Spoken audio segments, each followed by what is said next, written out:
Social మీడియాలో సంచలనం సృష్టించిన కాక్రోచ్ జనతా పార్టీ తన మొట్టమొదటి రాజకీయ పరీక్షను ఎదుర్కోబోతోంది.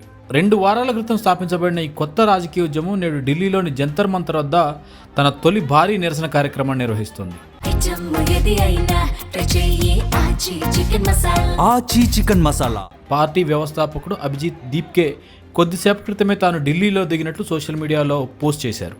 నీట్, యూజీ ప్రశ్నాపత్రం లీక్, పరీక్షల నిర్వహణలో వైఫల్యాలు, యువత ఎదుర్కొంటున్న సమస్యలకు బాధ్యత వహిస్తూ కేంద్ర విద్యాశాఖ మంత్రి ధర్మేంద్ర ప్రధాన్ రాజీనామా చేయాలన్నదే ఈ నిరసన ప్రధాన డిమాండ్.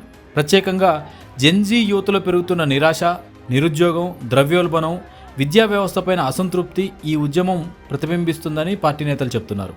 అయితే నిరసన పూర్తిగా శాంతియుతంగా జరుగుతుందని నిర్వాహకులు స్పష్టం చేశారు. ఒక పుస్తకం తీసుకురండి, నీళ్లు తాగుతూ ఉండండి, ఎలాంటి రెచ్చగొట్టే చర్యలకు పాల్పడవద్దు అంటూ కార్యకర్తలకు, నిర్వాహకులు సూచనలు కూడా చేస్తున్నారు.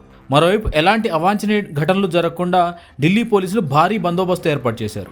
ఆన్లైన్లో సంచలనం సృష్టించిన కాక్రోచ్ జనతా పార్టీకి నిజంగా బయట ఎంత ప్రజా మద్దతు ఉంటుందో నిరూపించే తొలి ఫిజికల్ శక్తి ప్రదర్శనగా ఈ నిరసనను రాజకీయ విశ్లేషకులు చూస్తున్నారు.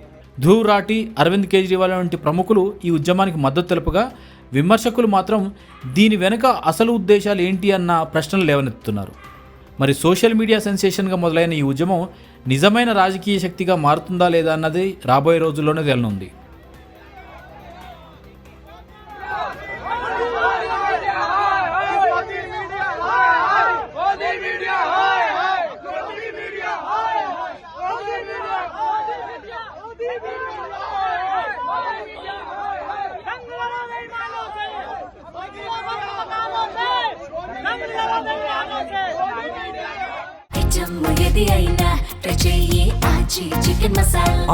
చికెన్ మసాలా